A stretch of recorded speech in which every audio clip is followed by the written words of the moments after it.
basically as a human brothers, sisters.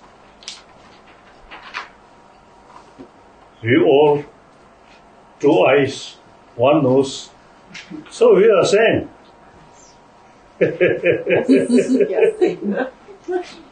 Through inner peace. So, one of my commitment is promoting of religious harmony.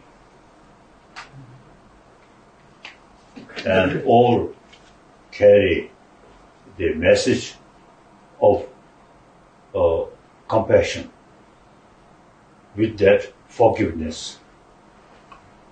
This we really need. Then third, preservation of our own community.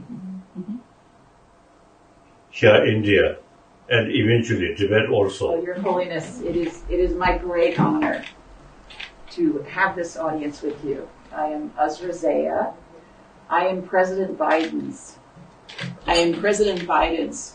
special coordinator for Tibetan issues.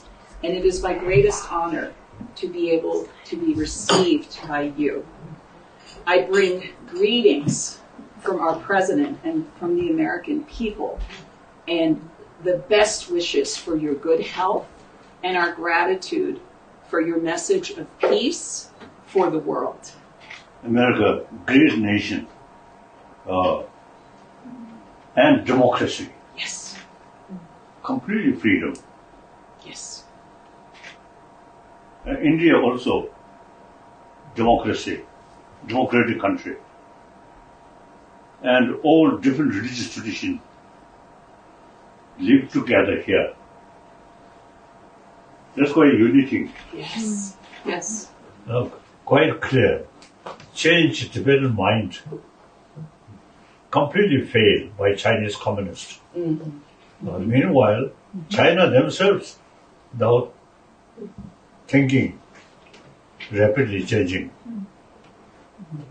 Now, socialism, Marxism, gone.